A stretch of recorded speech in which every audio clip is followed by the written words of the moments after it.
O Victor caiu. Já está habilitado, tá? Já está habilitado. Tá, obrigada. Então, assim, hoje a gente está fazendo, né, a nossa aula de hoje é um cine transpessoal. A gente vai falar com a visão transpessoal do filme A 5 Passos de Você.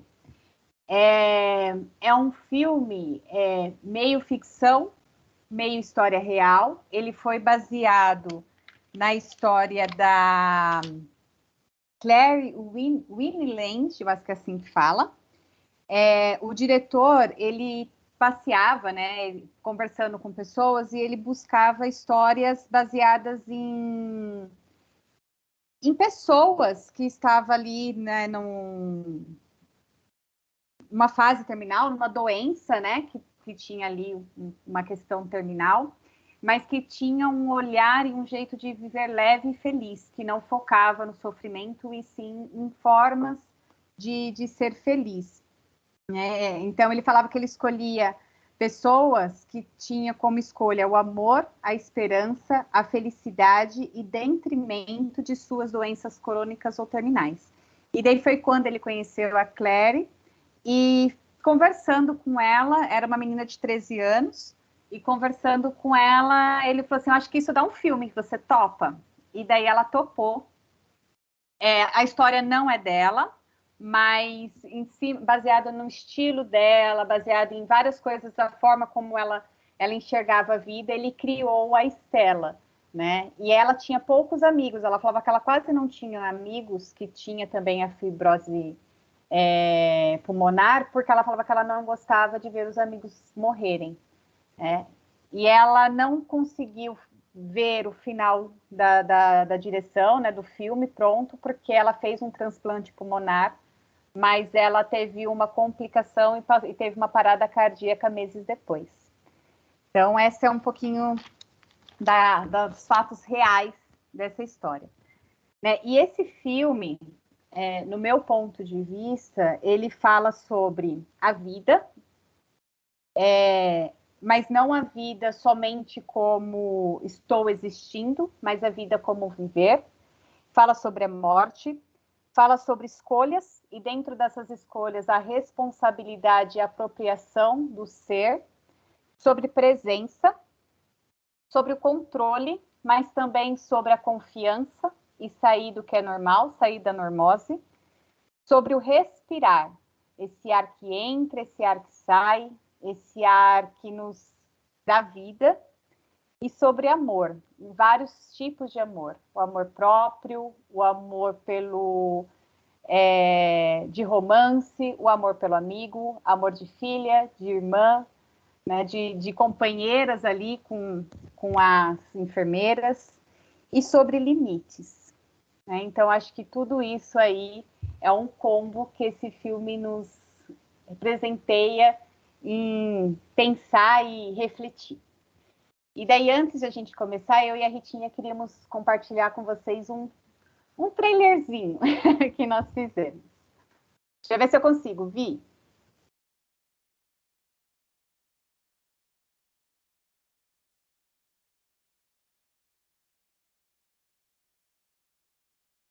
Vocês estão vendo? Eu não consigo ver vocês agora. Sim, tem uma abriu. página que está... É uma página escrita só. Tá, então, ó, vê se sai o som direitinho. Assim, vamos. Tá, com som. Você... Peraí. Oi, Vi, saiu o som? Não, você precisa entrar lá naqueles 3 pontinhos que você clicou, pede para poder desativar o compartilhamento. Parar, tá. Isso. Então, você vai colocar de novo naqueles 3 pontinhos, e aí você já está pronto o vídeo na sua tela, no seu computador, ele já tem que estar pronto. Tá, peraí que eu fechei ele, então. Tá. Senão não aparece nada pra gente. Mas ele estava, mas por algum motivo não entrou quando eu dei. Não, porque você não escolheu a tela onde ele estava visualizado, é Tá. por isso. Na verdade, Então, o meu aí não é você... nos 3 pontinhos, viu? O meu é nessa, tem uma setinha assim, falando que é compartilhamento. Então, mas para você chegar nisso, onde que você encontrou essa setinha? Achei aqui, ó. Agora eu coloquei incluir áudio do sistema. Agora vamos Isso. Tá. Vamos ver aqui de novo. Vocês estão vendo?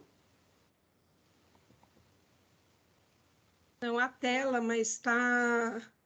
Não aparece a sua tela. Aparece o vídeo? Não. Porque você não escolheu, na hora de compartilhar, você não escolheu a tela onde o vídeo está projetado. É que ele não aparece assim para mim, estranho. Ela não porque tem ele que tá, primeiro abrir? Ele está aberto. Está aberto? Tá. Eu só não... que ele estava a tela inteira. Deixa eu ver se eu tirar a tela inteira, se ele vai. Eu tenho que tirar a tela inteira. Pronto. Agora ele vai. Foi? Sim? Foi. Tá, então agora eu vou soltar aqui. Deixa eu só baixar esse. Não baixa, baixou.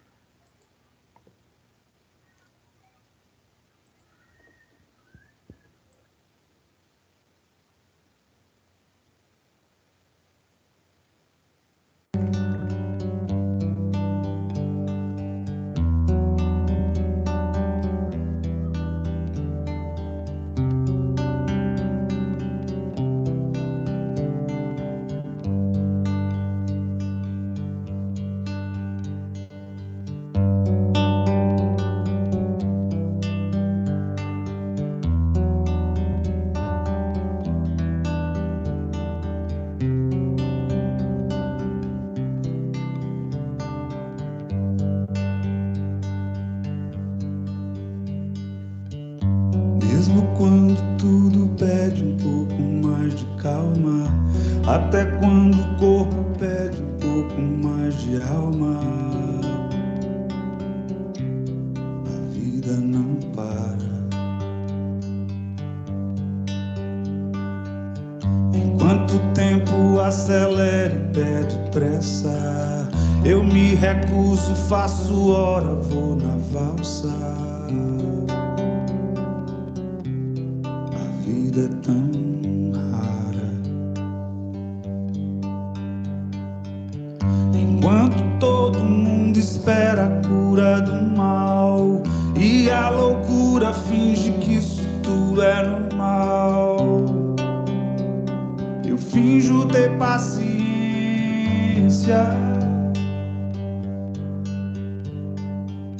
E o mundo vai girando cada vez mais veloz. A gente espera do mundo e o mundo espera de nós. Pouco mais de paciência. Será que é tempo que lhe falta pra perceber? Será que temos esse tempo pra perder? E quem quer saber? A vida é tão rara, tão rara. Mesmo quando tudo pede um pouco mais de calma, até quando o corpo pede um pouco mais de alma, eu sei, a vida não para. A vida não para.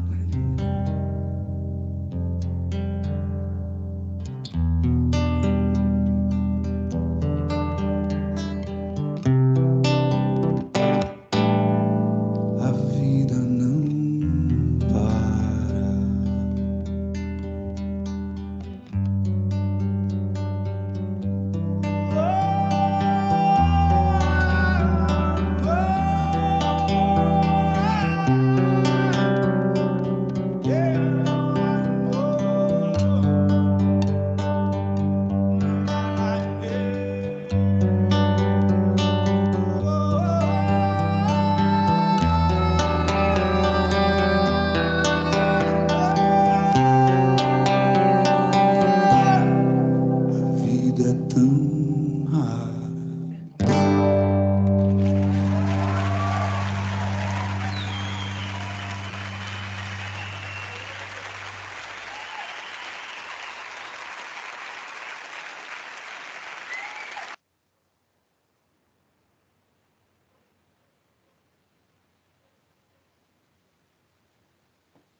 Agora é com vocês.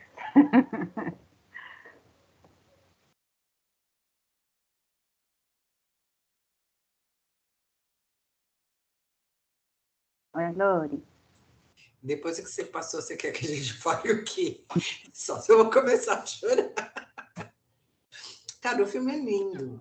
Eu já tinha assistido, assisti de novo até para o nosso encontro de hoje, e assim, é comoventíssimo. Essa necessidade do ar para respirar, o toque, as amizades, o suporte. Não sei nem o que falar, de tão bom que é o negócio.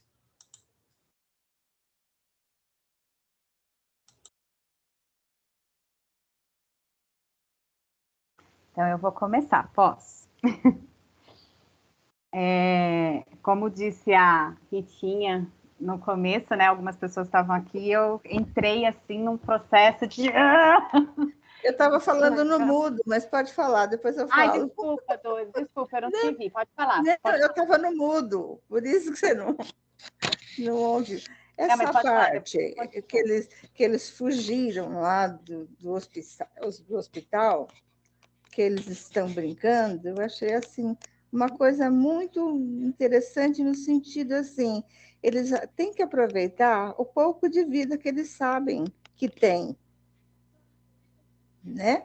Então, por mais que seja assim os nossos problemas, sempre tem uma saída. Aí nessa brincadeira deles, assim, acho que foi um dos melhores momentos que eles tiveram, né? Foi o único momento assim que eles tiveram de realmente uma diversão, né? E eu achei muito interessante aproveitar esse tantinho de vida que eles têm, não assim com coisa negativa, com só remédio, com só deitar, com tristeza, mas sim ter alegria nos poucos momentos que ele tem de vida. Enfim, por aí. Obrigada. É interessante que o filme ele começa a primeira cena do filme, ele mostra uma menina normal, né, recebendo as amigas no quarto, onde o quarto ele não apresenta nenhum vestígio que é um hospital, né? E daí depois que faz essa transição para mostrar que ela está no hospital.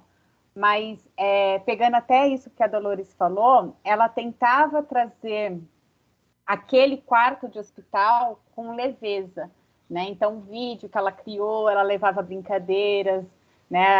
Ela criava formas de viver, na verdade, não era nem do viver, mas de estar passando por aquele processo de uma maneira mais confortável, né? Para uma adolescente de 16 anos, né? Só que ela tinha um extremo controle. O carrinho dela, até ela fala que ela é maníaca por controle, né?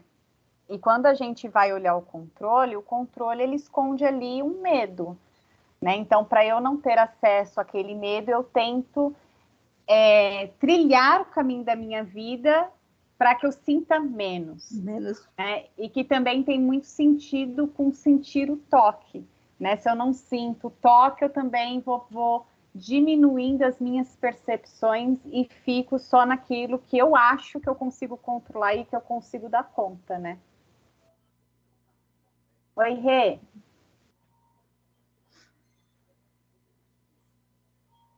Oi, boa tarde a todos. Primeiro, né, cheguei um pouquinho atrasado, meu computador aí estava com uma vontade de entrar no Teams.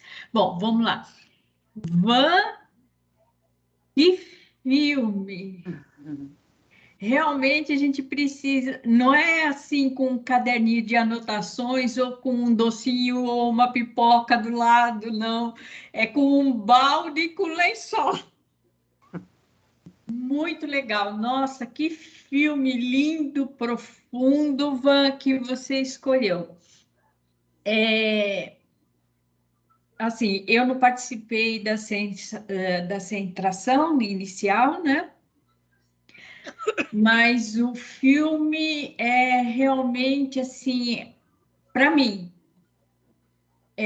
apesar de todos aqueles problemas de saúde, de eles terem consciência do perigo que eles corriam com relação a essa existência, eles tinham uma vida muito profunda. E assim, a menina, a Estela, né? Ela tinha assim uma busca pela felicidade interior muito grande e ela transmitia isso para todo mundo. Ela não deixava ninguém deixar a peteca cair, né? E essa coisa assim do estar presente, de se sentir tocado, de poder tocar alguém, é realmente tudo que a gente precisa na vida, né? É aquilo que a gente tem para dar e pede do nosso próximo, né? Para a gente ter a sensação da vida. Para começar, eu acho que, assim, né? Foi tudo, né? Do filme, né? Muito lindo, muito profundo e realmente não tem o que dizer. É difícil de dizer, é muito, assim, muito vida, muito busca da felicidade, da preocupação com o próximo, da preocupação consigo mesmo, naquela coisa de não perder o controle, de poder ter, né, naquela situação que ela chama de toque, de manter tudo organizado, de fazer com que o rapaz não perca a esperança da vida, mesmo com todos aqueles mundo de problema e que o tratamento dele não dava certo, ela fez com que ele conseguisse enxergar outros aspectos. Muito lindo, muito legal mesmo, muito profundo. Vida. Mas é interessante porque, assim, ela, ao mesmo tempo, né, ela tem essa vida, mas o controle dela, quando ela começa a controlar o carrinho do Will, né, todo o projeto ali ela dá um nome que agora eu esqueci. O processo mesmo do tratamento dele, ela esquece um pouco dela mesma, né? Porque percebe-se isso, porque inflama o catéter dela, né? Então, foi aí que eu coloquei, que eu enxerguei essa questão do limite, né? O quanto o fato de eu também controlar demais o outro, as questões do outro, faz com que eu esqueça de mim. Né? Então, não diz no filme que é por isso, mas assim, é muito concomitante, ela controlando o processo dele e ela machuca, né, o corpo dela reagindo de forma a inflamar ali a questão do catéter dela, que era do tratamento dela. Então, o tratamento dela somente daria certo por conta daquele catéter. Tanto que quando ela vai para a cirurgia, o Will fala, você perdeu o seu tratamento, né? Então, o quanto a gente se doa para o outro, mas esquece dos nossos limites e do nosso papel conosco mesmo. E é muito importante, né? Porque a gente precisa se doar ao próximo, mas antes de doar ao próximo, a gente tem que cuidar da gente, né? É aquele jargão, né? Primeiro coloca a máscara de oxigênio em você, se você quer salvar os outros. Né? Eu acho que é bem por aí. Isso aí, Ivan. Tinha, está com a mão levantada.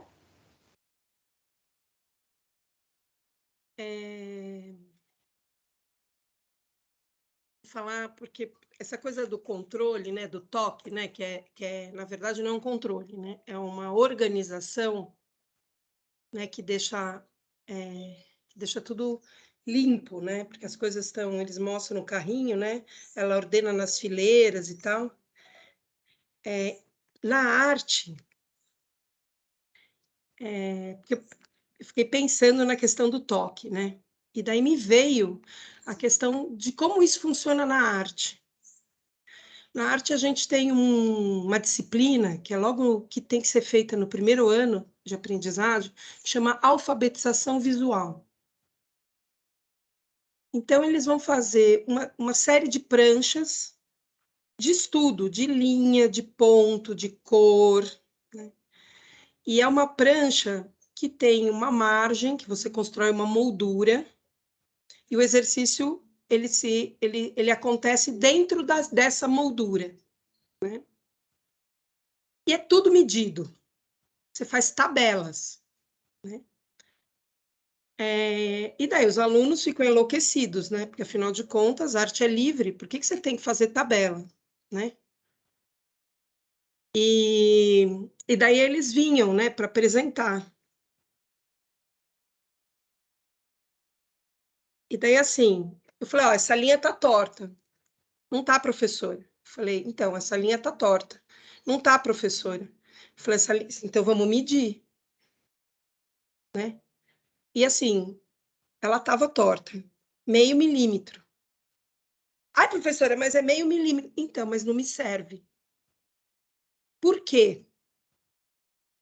Porque qualquer interferência que tenha fora do objetivo dispersa a minha atenção. Então, eu não construo o conhecimento do exercício. Porque, assim, pensa quando vocês estão numa sala, numa reunião super animal, tendo uma reunião, concentrados ou atendendo um paciente, né? Então, tem uma concentração, tem um estado, e entra uma mosca. Você consegue manter a atenção?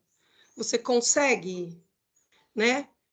Claro que eu estou dando um exemplo bem grosseiro, porque uma mosca não tem como nem não notar, né? Mas você pode não notar, se você estiver absolutamente concentrado.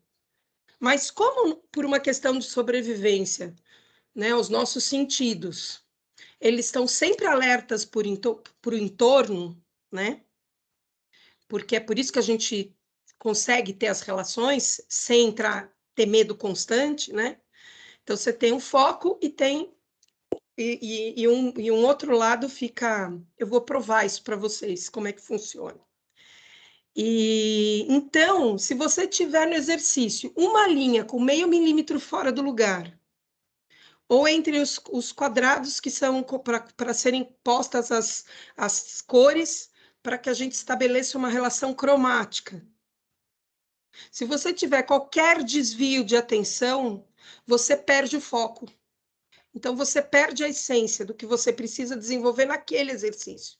Então, como professor, eu tenho que corrigir. Se tiver 1 milímetro de torto, e a gente que tem treino, a gente enxerga. Porque numa pintura do Kandinsky, que é absolutamente abstrata, se tiver um elemento um pouquinho fora do lugar, isto é, um elemento fora do equilíbrio do todo, você só vai olhar esse elemento. A gente usa isso, né? Porque na arte a gente usa isso como ponto de atenção, que é por onde você quer que o observador comece a olhar o seu trabalho, né? Então, porque a arte ela não é livre.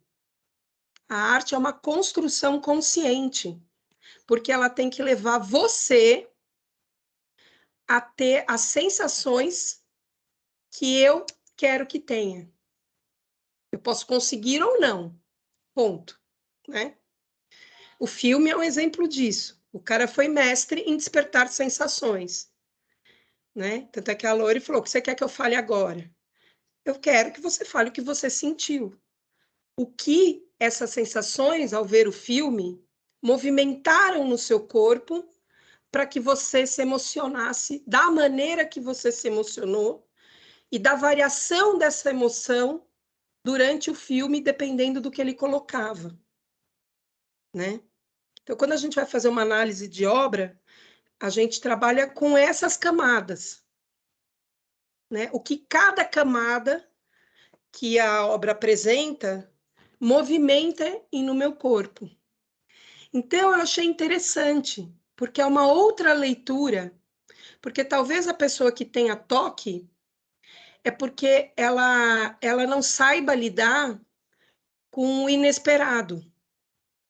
É tão avassalador o inesperado que ela precisa organizar tudo para que o inesperado seja logo notado, para que ela não seja pega de surpresa. Então, é uma outra maneira de pensar isso, né? E então foi uma coisa que eu queria colocar já, que a Vanessa colocou, começou com essa, para a gente pensar, para a gente discutir, né? Eu vou, para dar, só para vocês, é um exercício para vocês aprenderem, porque a perspectiva, tão, que a gente ama, né? Porque constrói no mundo bidimensional a ilusão da tridimensionalidade, né? Ela é a vista de um único ponto. Né? Você parte de um único ponto para construir todo o espaço. Então, quando a gente vai ensinar perspectiva, a gente ensina um exercício para a pessoa entender o que é perspectiva. Então, se vocês quiserem fazer o exercício, é assim, você vai usar a mão em concha, você vai fechar a mão e deixar só um buraquinho, só uma janela. Bem no terceiro olho, assim. Né? Você pode fechar isso na frente do seu rosto, bem no meio da... Certo? E daí você vai olhar para esse buraco e perceber como você enxerga isso. Você não vai pôr no olho direito nem no olho esquerdo. Você vai pôr exatamente aqui, ó, no meio da testa, onde ficaria o terceiro olho, no final do nariz, na altura dos olhos. Certo? Agora, você vai fechar um dos olhos e enxergar só com o outro. Um dos olhos, né? Você fecha o esquerdo e enxerga só com o direito. Veja o que acontece. E agora você vai fechar o olho aberto e abrir o fechado. E veja o que acontece. Muda alguma coisa? Muda o quê? Você consegue continuar vendo o mesmo objeto nos dois olhos, quando o outro está fechado, ou ele muda? Eu acho que é o mesmo objeto, mas a incidência de luz muda. Eu estava então, olhando vamos lá. a tela, eu estava vendo todo mundo. Você colocou bem no meio. Tentei. Eu vou te propor uma outra coisa. Não, deixa assim, ó, um círculozinho. Aqui, ó, Lori, no meio da testa, nem à direita, nem à esquerda, bem no final do nariz. Ou no, né? Aí você vai colocar nesse buraquinho um único objeto que você tem aí na sua sala. Um único objeto. Você vai pôr bem no meio. Você vai fechar um olho e vai focar esse objeto bem no centro desse espaço. Focou? O objeto que você está observando está bem no campo de visão desse espaço criado pelas mãos? Você não mexe nada. Agora você fecha esse olho que está olhando por aí e abre o outro. Não consigo. Você perde o objeto? Não, eu não consigo fechar o olho. Não? Então a gente tem que fazer assim, ó. Você tem que pôr a mão. Eu não enxergo trabalhar nada. um ponto. Eu fechei, eu vejo com o olho esquerdo o objeto, mas com o direito eu não vejo. Por quê? Porque um olho foca o objeto e o outro percebe o entorno. Porque o nosso cérebro, ele vê bidimensionalmente. Para a gente ter a sensação da tridimensão, cada olho olha para um lugar diferente. Um olha o objeto e o outro olha o espaço. O espaço. E daí a gente tem noção de profundidade de uma série de coisas. Foi a partir dessa percepção que foi construída a perspectiva no Renascimento. Porque era uma inteligência daquele período. Era uma descoberta perceptiva, né, do ser humano naquele período que a gente usa até hoje porque é um instrumento, né, na área da pintura. Então, isso só foi para a gente... A Vanessa alimenta, eu alimento, e daí vê o movimento que acontece em cada um de nós, né? Mas é interessante, Rita, porque assim, eu tenho a minha perspectiva, você tem a sua perspectiva, né? Então, quando você pega o mesmo tratamento da mesma doença em aspa, porque eles têm a mesma doença, mas não têm a mesma doença, né? Porque cada um tem uma bactéria, então eles não podem se tocar porque a bactéria de um pode infectar o outro. Então, assim, a situação é parecida, mas cada um tem a sua bactéria. E daí, a minha percepção, o meu prisma, ele é dado pelas minhas subjetividades, pela minha história de vida. Né? O prisma do outro é pela subjetividade do outro, pela história de vida do outro. Né? E é muito interessante porque ela tem lá a questão de organização, o caderno, né? Ela tem 2 cadernos de afazeres, um caderno do dia e um caderno da vida. Né? Ela tem tudo cronometrado, tudo certinho. E ele, por sua vez, é um rebelde, mas ele transfere toda a perspectiva dele através do desenho, né? E eu, de fora, não sendo artista, eu colocaria que para eu poder sentir, e para eu poder desenhar como ele desenha, eu tenho os meus sentimentos ali colocados, eu tenho a minha sensibilidade, a minha perspectiva, né? Então é muito interessante. E no decorrer do filme, vai mudando isso. No decorrer do filme, é como se fosse encontrando o equilíbrio das duas partes, né? Lore, você estava com a mão... Eu estou com a mão levantada, pelo seguinte, a Rita falou uma coisa bem interessante da necessidade da garota de ter o controle para não ser surpreendida. Mas ela, anterior a isso, ela tem um trauma, que foi o falecimento da irmã. Então, não se sabe se ela já tinha toque e no hospital apareceu mais, ou se o fato da irmã falecer é que trouxe essa necessidade, né, desse comportamento do toque, de tudo organizado, para que a partir deste momento ela conseguisse lidar melhor com isso. Mesmo sabendo que a vida não tem controle. Porque ela também via pessoas doentes que faleciam no decorrer da história, o amigo dela, o melhor amigo, morreu, e aí que ela traz toda aquela necessidade, poxa, eu nunca abracei o meu amigo, né? Como é que é isso? Então, ela realmente é um personagem, assim, que tem multifacetas. Toda hora você vê uma coisa diferente nela e que traz uma discussão muito profunda. Era isso.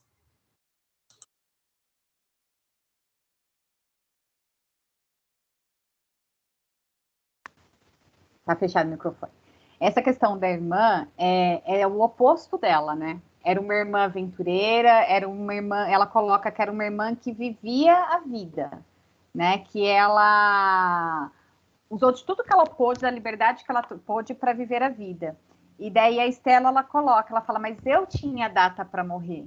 Então ela não podia ter morrido, quem tinha que ter morrido era eu, né? E daí o Will fala para ela que ela tem a culpa de sobrevivente, que então ela precisa estar ali dentro das regras, dentro, né, do previsível para ela dar uma continuidade, né? E daí ela fala que ela coloca o foco na solução, né? Não exatamente com essas palavras, mas ela fala que ela sempre olha o problema de agora, né? Ela põe o foco na solução. E daí uma pergunta que sempre o Victor, né, nos convida, e a consciência? Qual que é a consciência que eu quero colocar neste momento?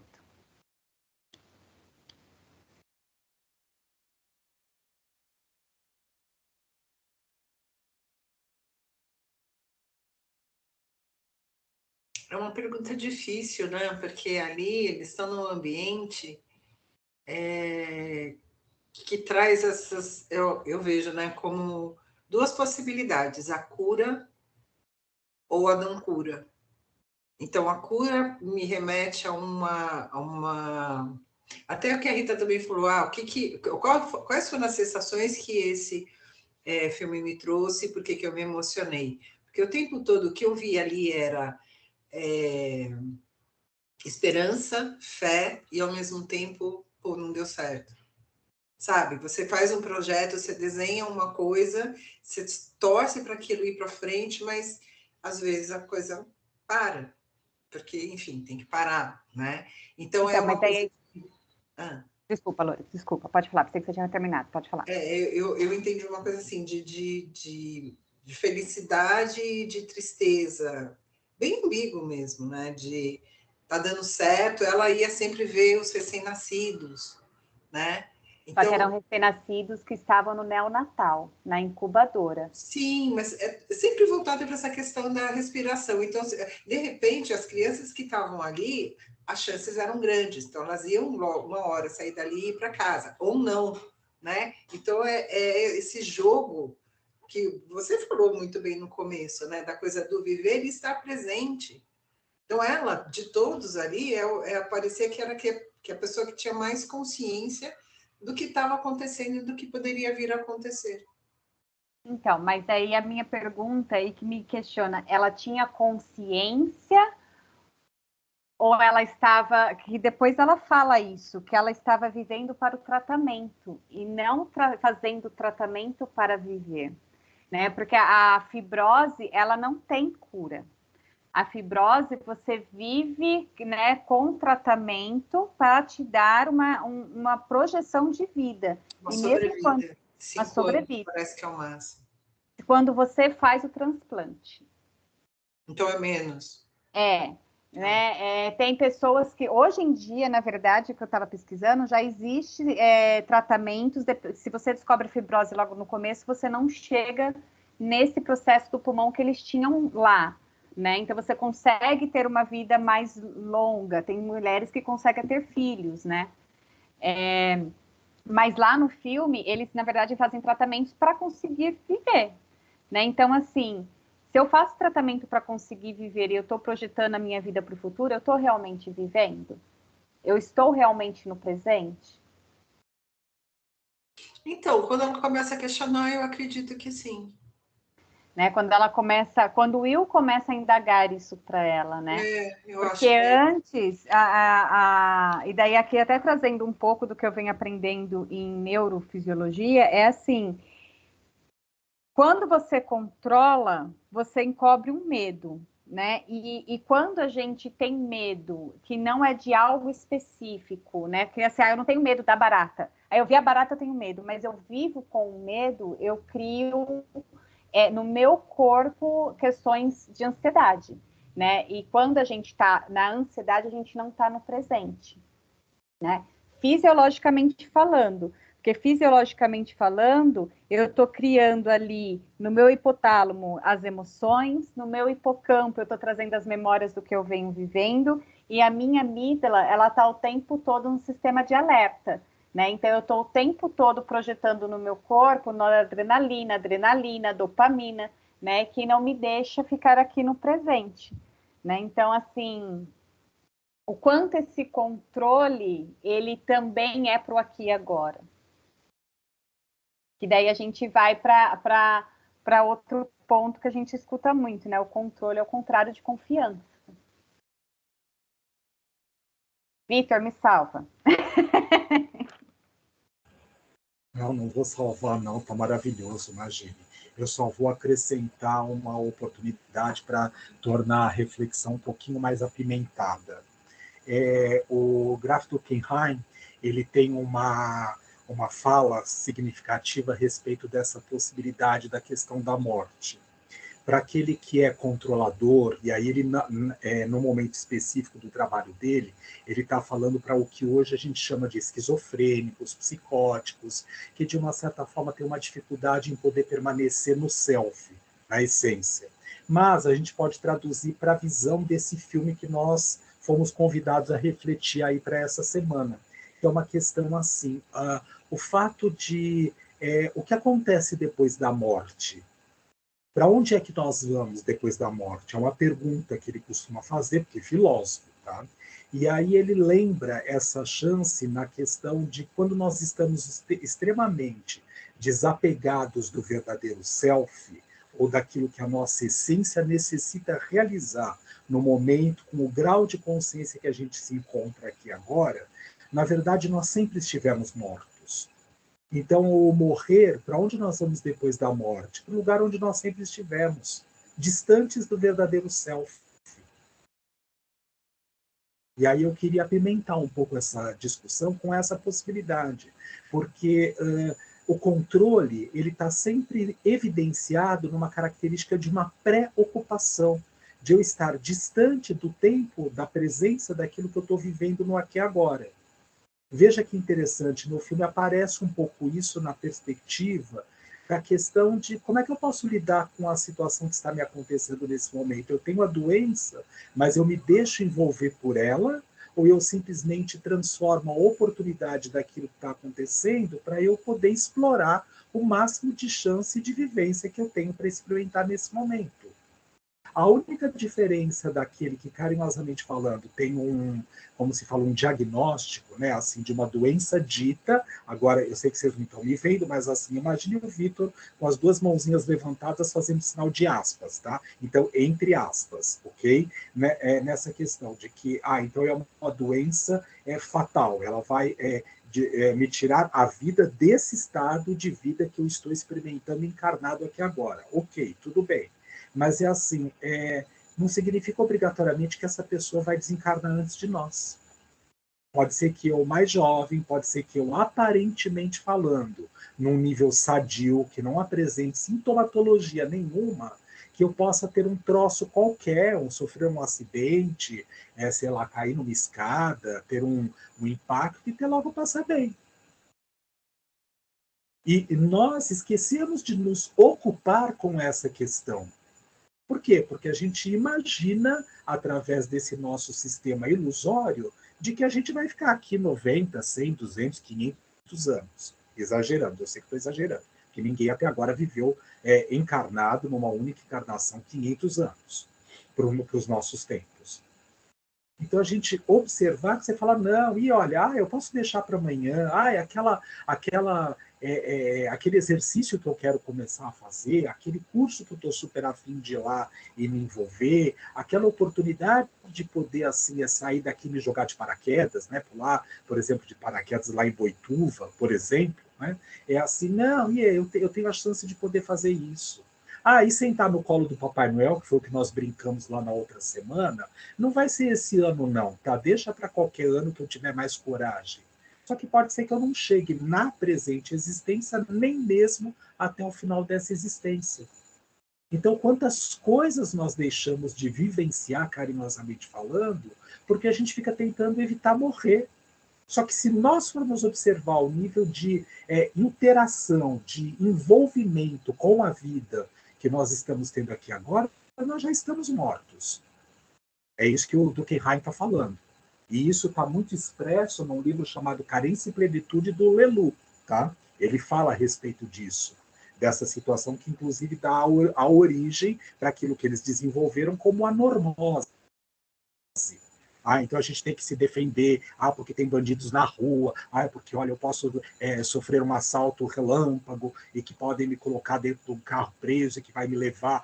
Ninguém, obrigatoriamente falando, em sã consciência, vai se colocar numa situação de loucura, a bel prazer, em pleno estado de lucidez e de consciência, tudo bem?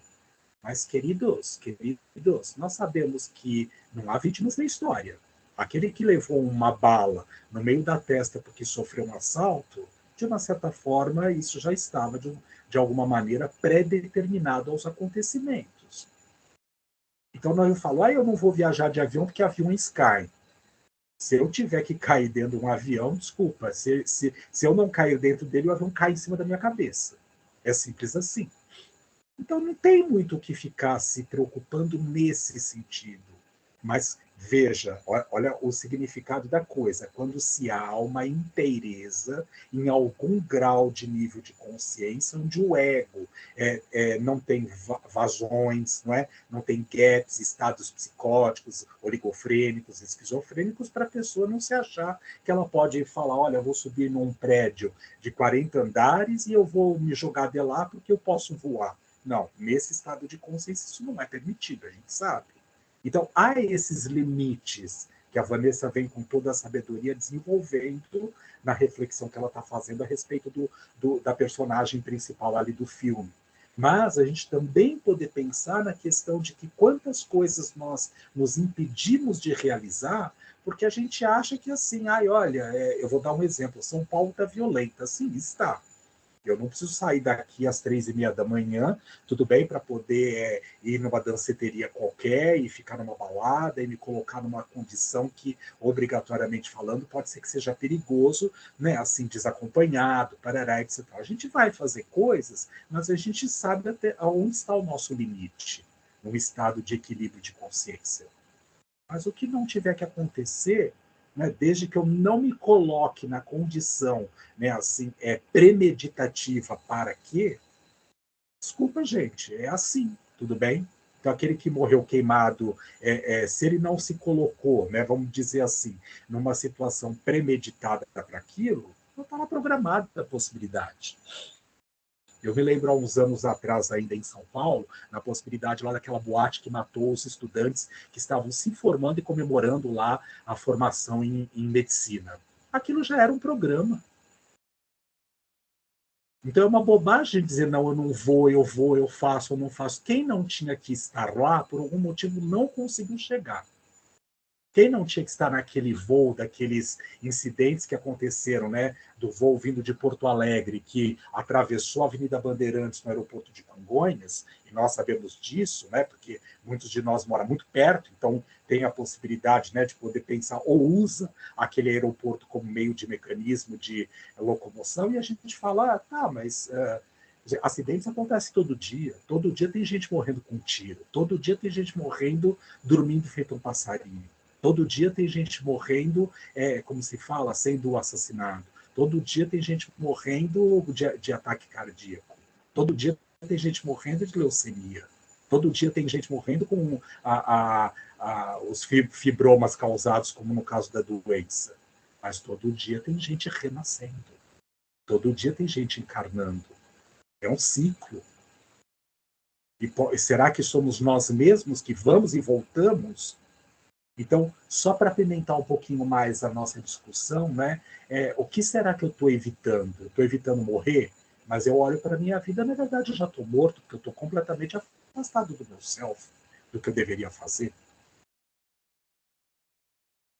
Era isso, obrigado.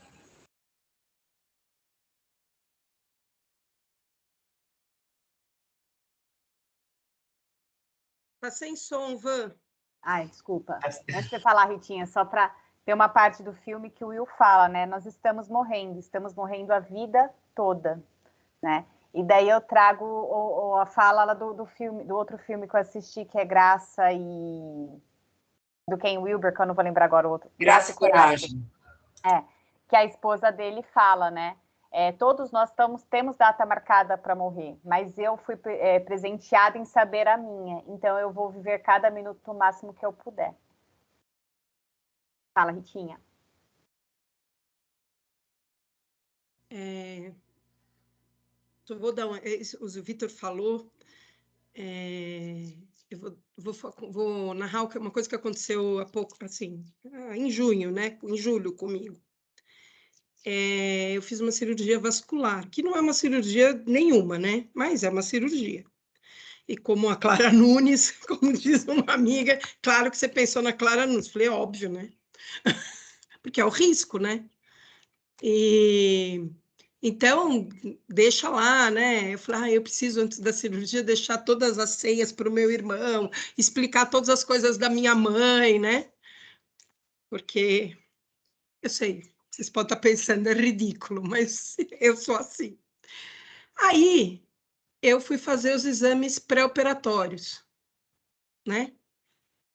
12 horas de jejum, aí fui lá, fiz o exame de sangue, aí tinha que fazer o negócio do pulmão, o eletro, e daí, como tá essa coisa que vai e volta, um monte de vírus, na saída eles deram um saquinho com biscoito e suco, essas coisas, né?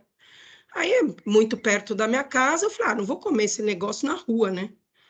Eu vou pro carro e vou comer em casa, né? Vou tomar um café da manhã em casa. E eu fui. Eu atravessei a João Dias, comecei, porque não vinha carro, e do outro lado vinha, então eu comecei a andar na Ilha Central. E eis que eu tropeço e eu não seguro o meu corpo, né? E eu fui andando, né, uns 2 metros, até o momento que eu vi a guia. Aí a única coisa que eu pensei, porque foi o que me salvou, eu tenho certeza absoluta, eu falei, pai, porque eu sabia que eu não ia mais controlar se eu não tivesse, né? Porque a guia é mais 20 centímetros além da minha altura, né? Para segurar o tranco do desequilíbrio. Então foi exatamente o que aconteceu. Eu caí de peito na rua. E travou a minha respiração. No asfalto, né? Eu caí. E eu sei que me cercaram logo, porque eu via todo mundo falando. E eu fiquei concentrada só para conseguir voltar a respirar. E a única frase que veio na minha cabeça foi: e você achava que ia morrer na quinta-feira, que era o dia da cirurgia. Porque eu tinha certeza que eu só ia sair lá no SAMU, pelo SAMU, né? E porque é a única vez na vida que eu senti a morte no meu corpo físico. Mas Deus é milagroso. A vida como eu falo, ela é muito generosa comigo, né? Porque ela ensina as lições. É como eu falo, assim, ela me leva na fuga até a beira do precipício, né? Daí, na hora que eu vou desequilibrar para cair, alguém cata no meu colarinho e fala: não, querida, é só para você aprender, volta. Né? E foi bem isso que o Vitor falou. Que eu falei, meu, você está numa perspectiva de um possível acontecimento, porque ali esse acontecimento ele é real, né? É uma coisa que eu tenho que lidar com ele, né? Só que tem todas as surpresas da vida, né? O movimento da própria vida. Que no filme acontece, eu não sei se eu falo, se as pessoas falarem, mas que eu falo que é a cena mais linda que acontece no filme inteiro para mim. Mas eu não vou falar agora, eu falo depois. Vão falando.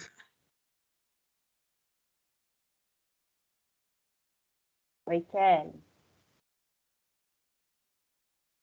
Não, e pegando o gancho disso que o Vitor falou,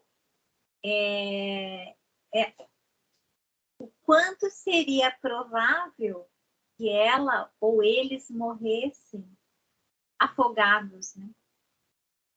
Então, a perspectiva ali é que eles morressem por conta do problema respiratório, mas dentro daquela situação ali que era o cotidiano deles, que era viver no hospital. Né? E que à medida em que a necessidade de olhar para outras coisas, né, de se lançar para uma nova experiência, né, embora muito arriscada, e quando você falou, Vanessa, a questão do limite, né, porque acaba sendo necessário, né, diante de um quadro grave, a pessoa também precisa reconhecer o próprio limite. Né? Então, pensar até inclusive no horário que eles saíram, né? Estava nevando, estava escuro, né? E saíram ali, assim. Então, mais de que assim, né? Naquela cena ali não seria provável, né? Se ela tivesse morrido, enfim, né? Quer dizer, não seria nada provável. E o que a Ritinha estava falando, né, me lembrou até o que ela colocou, né, hoje lá no Instagram, aquilo, né, do carinha lá da escada, né, quer dizer, aquilo, né, assim, né, que a gente, né, quer dizer, cai, levanta, né, à medida em que cai, né, tem um impulso também para levantar e cada vez que vai, assim, recobrando o próprio impulso para poder se segurar de novo.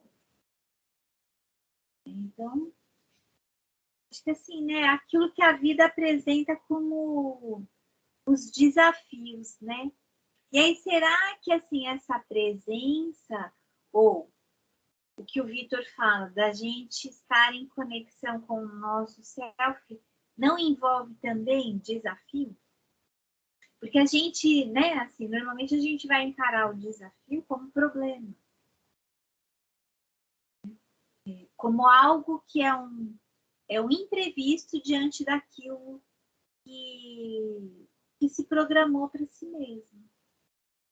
Agora também, né, será que essa é uma questão importante, né, de que estar em conexão com o próprio self é também poder viver os desafios que a vida apresenta, né? Também não sei a resposta.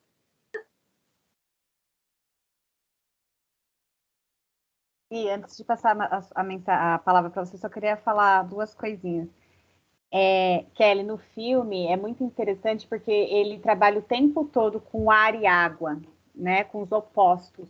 E o Will, ele fala, a gente você já parou para pensar que a gente vai morrer afogado, mas não em água, mas os nossos próprios fluidos, né? E fazendo assim uma ligação, uma viagem, o controle é rígido. E a confiança é fluida, né? Então, quanto essa rigidez e essa confiança estão ali presentes no próprio corpo, porque o que é fibrose também? A fibrose é o pulmão rígido, né? Que vai criando fluidos. Né? Então, assim, é muito interessante a gente pensar nisso. E só mais uma coisa, quando a gente fala em limites, a gente não saber os nossos próprios limites, a gente também não sabe a nossa própria liberdade, né? Então, a gente sempre coloca limites como algo ruim ou negativo, e na verdade não é, né? Quando eu sei até onde eu posso ir, até onde aquilo é bom ou não para mim, eu também sei a minha liberdade. Eu também consigo dizer para mim e para o outro o que é bom para mim ou não, né? Então, eu acho que os limites, eles são necessários, mas eles são necessários conectados com esse nosso self e não com o controle. O controle é o ego, né? Vi, pode falar, por favor. Muito legal isso que você trouxe, Ivan.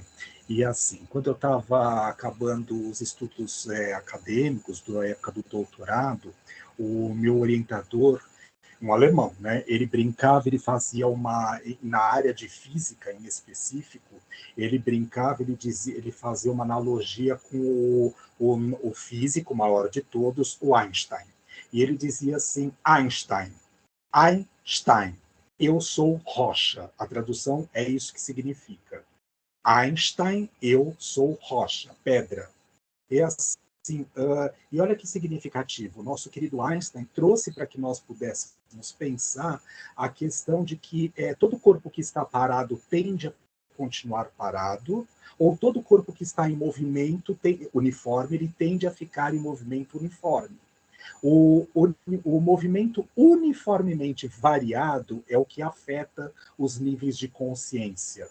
Porque você imagine que eu estou parado e eu preciso me movimentar para ir buscar o café, para levantar para fazer xixi, para poder mexer o braço, para poder fazer o exercício de inflar os pulmões quando eles estão totalmente vazios. Tudo isso demanda um exercício. Então eu saio daquele estado comum, né, que eu me encontro naquele momento, e eu, de uma certa forma, preciso não me tornar pedra, não me tornar rocha.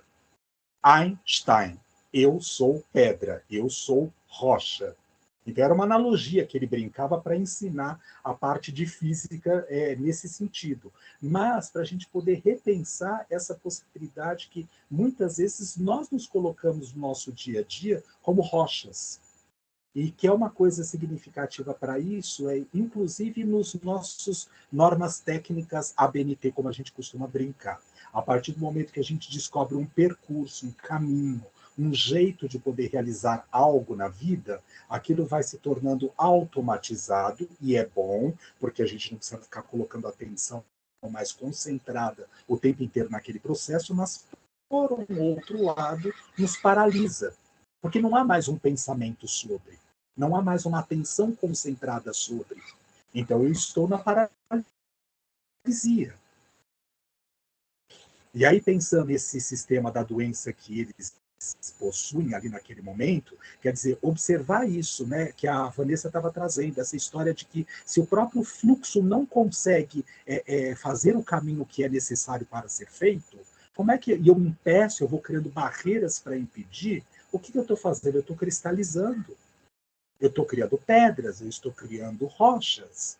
As pedras, rins, vesículas e outras coisas que nós podemos pensar, elas, carinhosamente falando, significam isso dentro da psicossomática. O quanto que nós somos capazes de petrificar elementos que muitas vezes nós queremos continuar seguindo.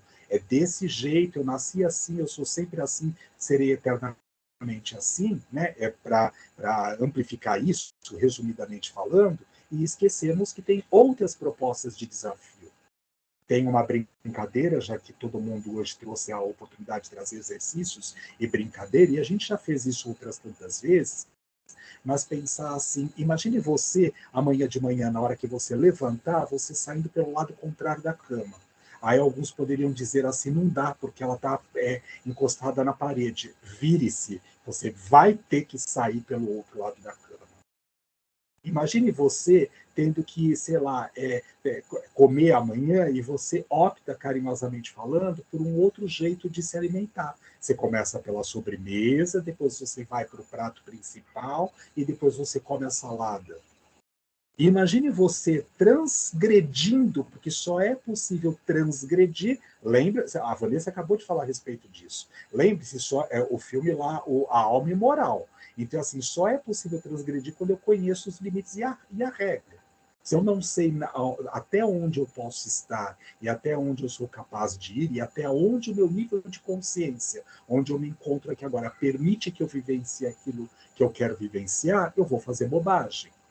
E esse, carinhosamente falando, são os psicóticos, os esquizofrênicos, oligofrênicos, parará, etc. e tal. Não que nós, aspas, neuróticos, também não fazemos mais bobagens, inclusive, do que os ditos psicóticos ou esquizofrênicos.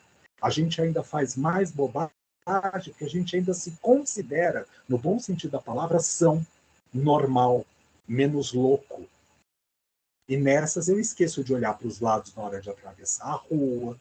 Nessas eu posso esquecer de que, se carinhosamente falando, se a pessoa ali me deu uma bolachinha, uma fruta para poder comer pós o procedimento que eu estava fazendo, é porque na normose, no bom sentido da palavra, é natural de que a pessoa vai ter uma baixa de algum tipo de substância específica e seria bom não sair do procedimento, levantar aí e fazer o que tem que ser feito.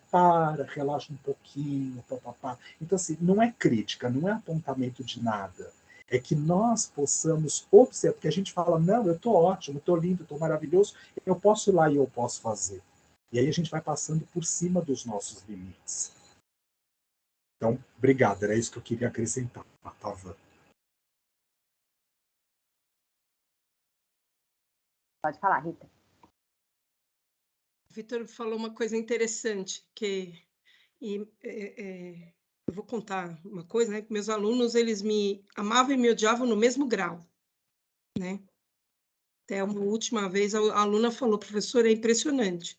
A gente te odeia, mas te odeia tão profundamente e depois a gente ama do mesmo grau. Vitor, se você falasse a coisa da cama, né? Para os meus alunos, eu falo, você sai para o outro lado da cama, ele vai falar, mas o outro lado da cama está na parede. E a cabeceira? A cabeceira também está na parede. Mas e o lado dos pés? Aí eles falavam, eu odeio você, professor. Porque tem sempre um outro lado, né? A não ser que você esteja encaixotado. Aí a ideia é assim, muda a sua cama de lugar. Né, Vi? Para não virar pedra.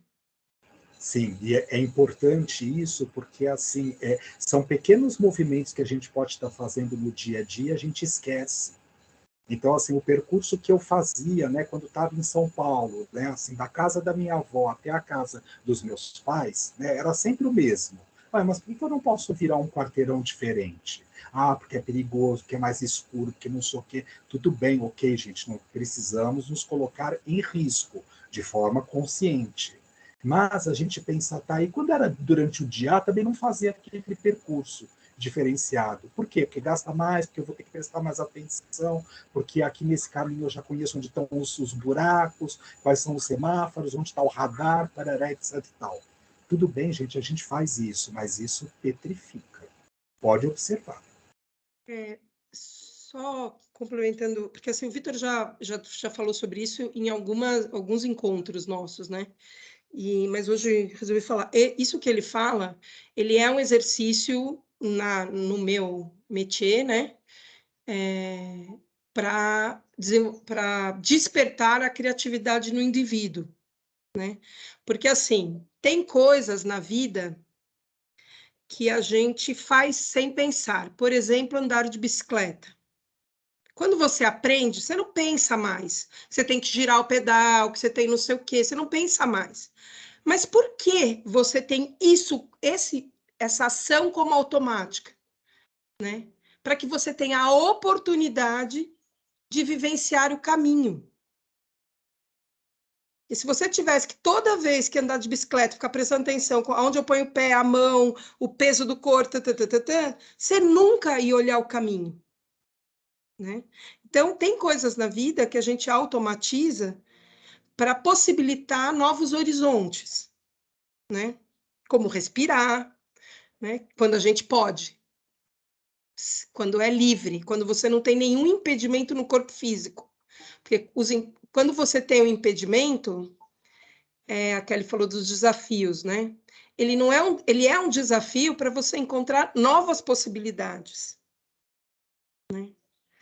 Essa semana eu falei do desafio assim, a coisa da escada, né? É que essa semana eu escutei numa live que eles estão fazendo aí para artesãs, fala assim que a diferença entre objetivo e meta, né?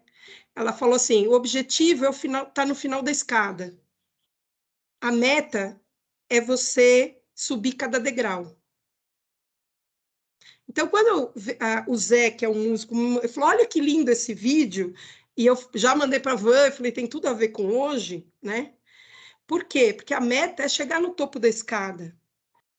Mas como a vida é rica, né? Chove, venta, faz sol, você fica extenuado de calor, quer dizer, né? Então, toda hora você pode alcançar o degrau e voltar para trás, alcançar o degrau, alcança o topo da escada e cai de novo, e daí não consegue subir. Aí ele para, né? Fica lá na parede, ele anda para começar de novo, né? Eu pensei no vídeo, ele vai andar e vai começar a subir de novo. Não, ele para.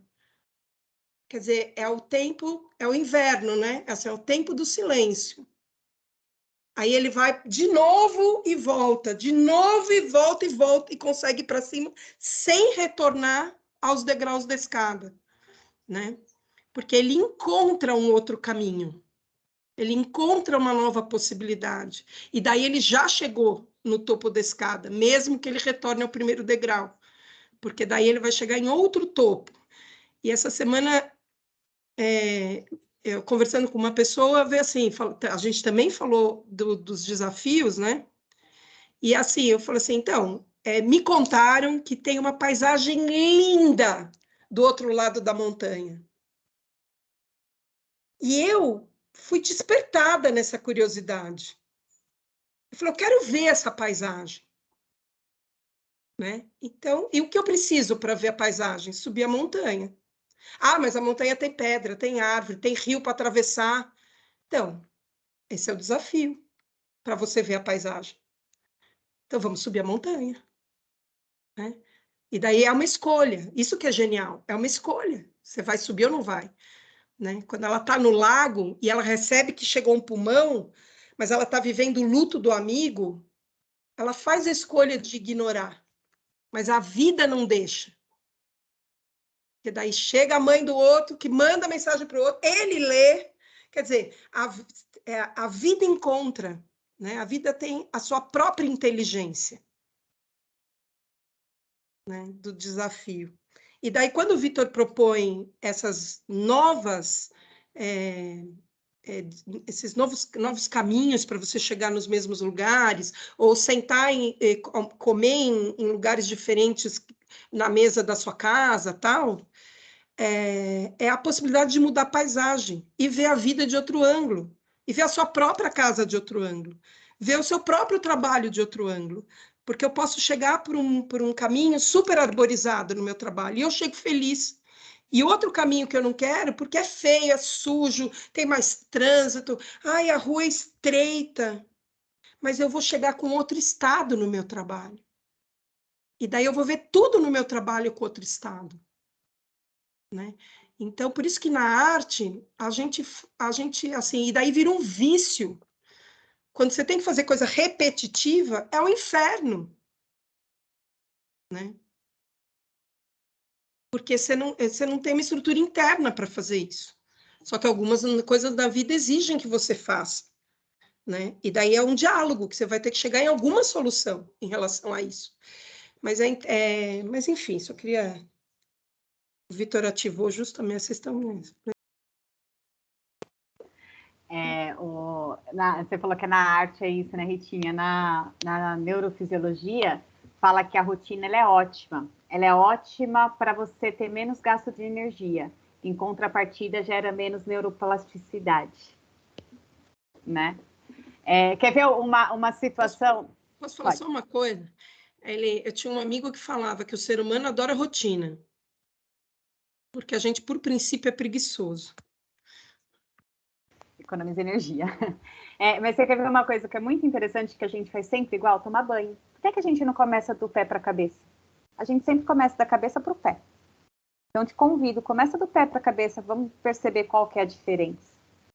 E Vi, você tinha levantado a mão, mas antes de te dar a fala, eu só queria colocar uma coisa. Que você trouxe sobre sermos neuróticos, me lembrou aí a questão do Freud, né? O Freud, ele traduzia a nossa personalidade em id, ego e superego. No filme, a gente tem o superego, não sei se vocês perceberam. A Barbie, ela é o superego, né? Ela tá o tempo todo controlando. Ela vai até o berçário, daí mostra ela como se fosse a imagem, né? Só dela ali conversando com a Estela. Na hora que ela sobe atrás deles, que é aquele momento que eles vão ter o primeiro encontro oficial deles, ela sobe no elevador com uma sombra carregada em cima dela, né? Aquela sombra de superego mesmo ali, ameaçador. Como assim vocês fizeram isso? Como assim vocês deixaram isso acontecer? E ela fala em um momento, ela fala bem assim pro Will, que teve um casal que morreram sobre a responsabilidade, sobre os cuidados dela, porque ela falou, porque vocês é minha responsabilidade. Então, se a gente para pensar que eles estão num hospital, onde sim, a Estela pode fazer o carrinho dela. E por que ela faz o carrinho dela? Para ela ter mais liberdade, porque daí ela tem a liberdade do quarto dela, né, de não ficar o tempo todo o médico entrando, dando goela abaixo os remédios, como o Will coloca. É por isso que enfia goela abaixo os remédios em mim, né? Então, ela tem a escolha, como tomar, como não tomar, em que momento tomar. Mas ela também tem que lembrar que ela não precisa ser 100% responsável no sentido de controle, de rigidez, porque existe todo pessoas que são responsáveis por ela, que é o superego. Né? Para mim ficou assim, essa questão do quanto muitas vezes a gente deixa de viver porque a gente quer controlar tudo e esquece que a gente vive onde outras pessoas também têm. E daí, de novo, né, o que eu sempre gosto muito de falar, porque eu aprendo demais com o Vitor, é habilidades em dar resposta. Se cada um tem habilidade em dar resposta para aquilo que está aqui, por que que eu quero tomar essa habilidade do outro ao invés de só dar as minhas? Loris, está com a mão levantada.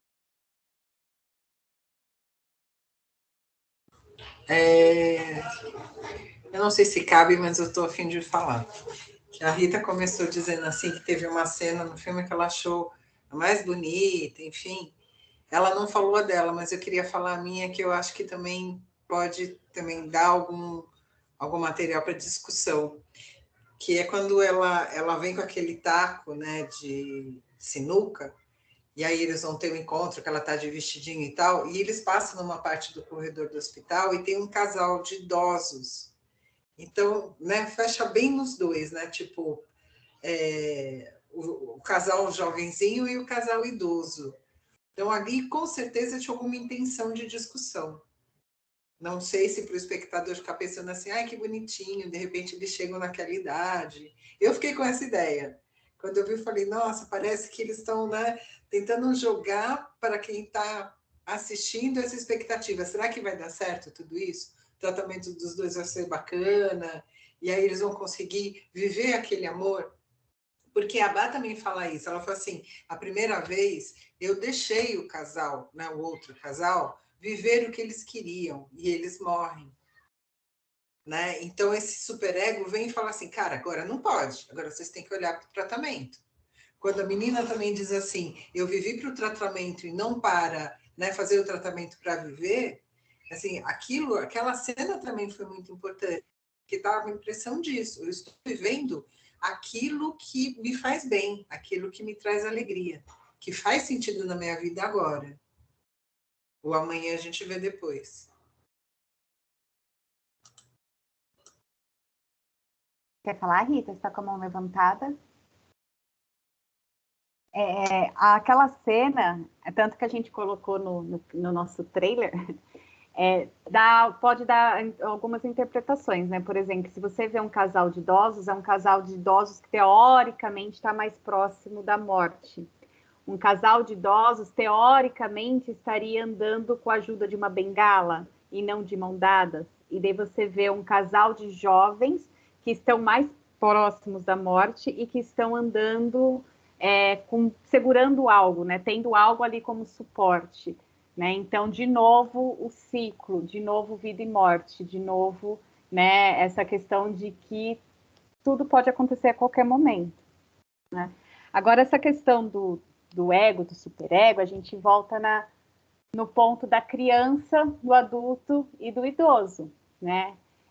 Do ego, do id e do superego. Se eu viver o tempo todo só no id, eu perco os meus limites. Se eu vivo o tempo todo só no ego, eu também deixo de ter ali o que é certo e o que é errado. Se eu vivo o tempo todo só no superego, eu vivo o tempo todo sobre regras, sobre condições, deixando de ter a alegria da criança, deixando de ter outras questões da presença, né? Então, é o equilíbrio, né? Então, eu tenho que ter a criança, eu tenho que ter o adulto e eu tenho que ter o ancião, né? Então, é o adulto que vai ali coordenar, a criança que vai trazer leveza e o ancião que vai falar, não faça isso porque agora não vai dar muito certo, né?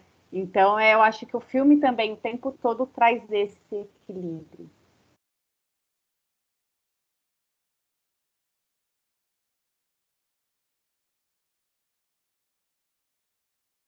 Mais alguém? Vitor, você tinha levantado a mão, você baixou?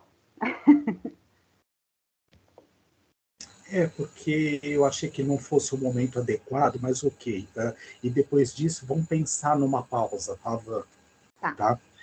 Mas assim, era uma questão significativa, porque a gente sempre fala a respeito disso quando tem a oportunidade. Por isso que eu falei, acho que não precisa.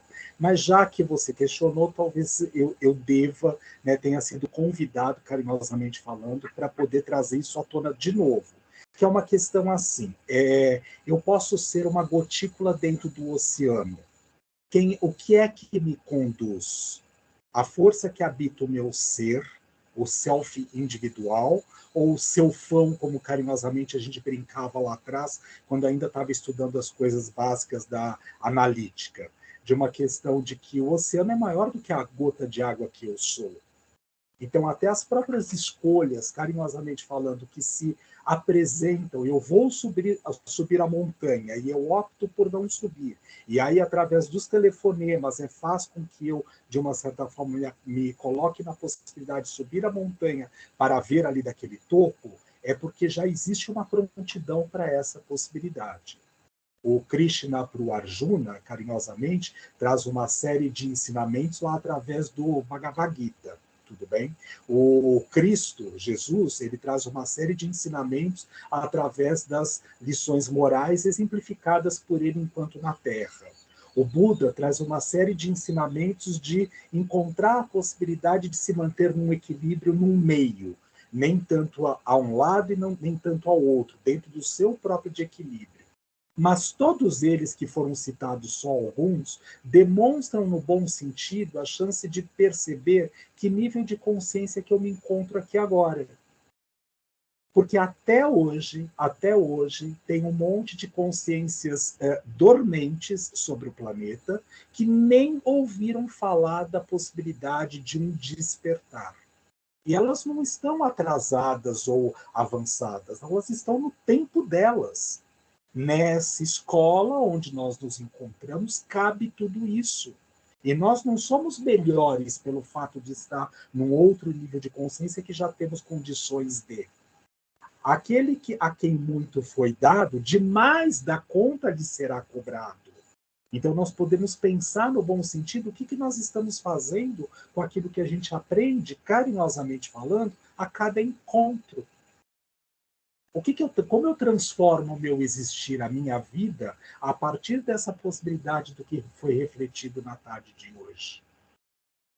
Eu posso estar no meu melhor momento, eu posso estar num momento mais difícil, eu posso estar encontrando questões de desafio, eu posso olhar para tudo isso como um problema e, ok, tudo isso faz parte da nossa jornada. Eu posso não estar participando, porque eu tenho outras coisas que são significativas e importantes para esse momento da minha existência, e nós já sabemos que isso é um acordo que nós temos no nosso grupo, por mais que o meu lado egóico cobre, faça, parará, etc. Mas é assim, a vida é isso. Até porque a origem dos nossos encontros, como a gente já falou, era uma vez por mês. Como a vida está voltando a um ponto novo de equilíbrio, cada um, de uma certa forma, está tomando as rédeas daquilo que faz sentido e significado para si, para poder ir olhar para as condições que estão se apresentando, para os desafios. Eu encho o saco porque eu sinto saudades, é por isso que eu fico pegando no pé, tá? Mas é no sentido de poder brincar na boa chance dessa questão que a gente sempre traz. Está aqui na tarde de hoje, presencialmente falando, quem tem que estar. E isso não tem julgamento nenhum. Por quê? Porque talvez nós que estamos aqui, não é que somos os melhores, somos os que precisamos daquilo que cada um de nós está falando e a gente pode refletir de acordo com o que está sendo falado. Então, essa é a nossa verdadeira sacada. E aí nós pensarmos no bom sentido da palavra, muito bem, a partir do momento que acontece isso, como é que eu vou colocar esses elementos na minha prática a partir desse momento? E eu comecei citando lá o Gita, porque, de uma certa forma, o início mesmo de toda a história, né? Quando ele entra em contato com Krishna, né? O Arjuna entra em contato com Krishna, a gratidão que ele tem pelo fato de... Começa o livro assim. A gratidão que ele tem pela oportunidade de poder receber aqueles ensinamentos. E o quanto ele, de uma certa forma, se sente responsável por ter sido, aspas, de novo, escolhido, eleito para ser o interpretador daquelas orientações, e como é que ele, de uma certa forma, antes de poder passar para o próximo, que ele vai conseguir colocar aquilo na prática, porque senão não faz sentido. Eles não gostam de gorda, porque eles não têm roupa para mim. Ah, não, mas eu só vou trabalhar com roupa plus. De GG para cima. Gente, tem alguém, como é que se fala, com o microfone aberto, por favor. Não, e eu? Que tá dando... Eu vou descobrir... Ah, tá. Então, a gente brincar no bom sentido assim, o que, de alguma maneira, eu sou capaz de poder trazer para a própria realidade. Como uma questão de não somos os doutos em sabedoria. Nós estamos construindo a sabedoria. Nós somos conhecedores de algumas coisas. De algumas pouquinhas coisas nós já somos conhecedores.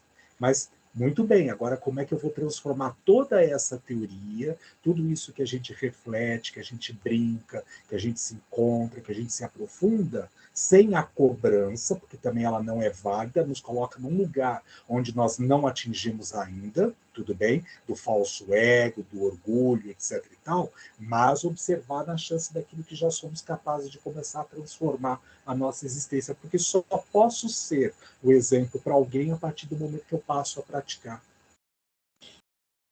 Eu sempre uso isso como um exemplo, então lá vai momento Ana Maria de novo, tá? Mas brincar com uma questão assim, se alguém falar assim para mim, olha, vim aqui porque eu preciso que você me ajude a parar de comer chocolate, eu vou falar, eu sou a pior pessoa para poder te orientar nisso, porque eu vou abrir minhas gavetinhas e vou mostrar para a pessoa, falar, olha como está recheado de papelzinho dos chocolates só daqueles que eu comi hoje. Quem dirá os de ontem, de anteontem, de trás de ontem? Então, aquilo que a gente está transmitindo para o outro, eu não obrigatoriamente preciso dar a cara a tapa, né, assim, num escândalo, e dizer, olha, eu também faço.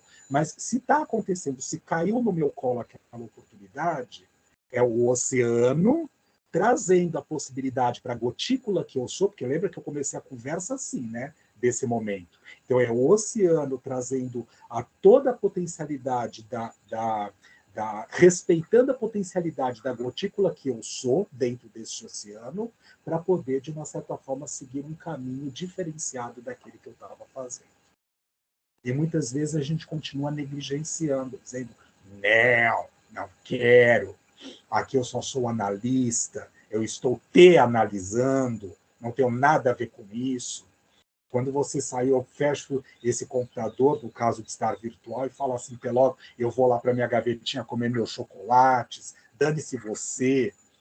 Estou exagerando, tá, gente? Claro, eu sei que ninguém aqui nesse grupo está nesse estado. Então, eu estou usando um termo lá do Jung, exacerbando, né, terapeuticamente falando, para que a gente, através desse escárnio do que eu estou trazendo, possa perceber uma questão de onde nós já temos a condição de poder observar, carinhosamente falando, o oceano está nos empurrando para alguma coisa. Nós que somos uma gotícula desse oceano. Para onde é que esse oceano está empurrando e que a gente ainda faz força para poder negar, para negligenciar, para dizer, olha, isso não está acontecendo, isso não é para mim. Então, esses são os nossos questionamentos, na verdade. Porque se eu tiver sucumbindo à chance de perceber isto, talvez eu produza uma doença de ordem fisiológica, né, que partiu lá no psique, tudo bem? Então, psicossomática, para poder dizer assim, tá vendo? Já que você não paralisou, não se colocou pedra, no bom sentido da palavra, para observar que o caminho não estava adequado, então agora a gente produz para você uma situação, é você mesmo que produz em você mesmo, melhor dizendo, né, me corrigindo, e assim, para que você consiga perceber que as placas lá de sinalização estão dizendo volte ao eixo, volte ao self, e deixe de ser pedra, deixe de ser rocha. Os japoneses brincam, para eu poder terminar, com uma coisa significativa, que o ideal é ser um bambu. Tão firme como uma rocha no momento onde você tenta envergar, né, assim, os cabos dele, você não consegue, tudo bem? E quando chove torrencialmente, né, é assim, aqueles bambus praticamente eles ficam perpendiculares ao chão para poder não serem quebrados. Então essa é a nossa sabedoria. Eu vou ser firme e rocha para as coisas que de verdade, com conhecimento e sabedoria, necessito ser. E vou ser extremamente flexível para aquilo que, de uma certa forma, precisa ser modificado em mim, aqui agora, não é no outro. Até porque o outro, a gente já sabe, é única e exclusivamente um espelho do que eu necessito. Obrigado, Ivan. Eu que agradeço. Gente, então vamos para o nosso intervalo. 20 minutos, é isso, né? É isso, Vi? Isso, vamos? Uns 20 minutinhos? Tá. Ó, pelo relógio de vocês, que horas são, gente? 5h20. Tá, então a gente volta às 5h40. Combinado. Tá, a minha dica, como sempre, eu vou parar a nossa gravação, eu retorno ela na hora que a gente voltar. No máximo, desabilitem as suas câmeras, não saiam do sistema, tá? Porque eu não tenho como resgatar ninguém daqui de onde eu tô hoje, tá? Até já. Até daqui a pouco. Maria Silvia, seu cabelo ficou lindo. Né? Você está com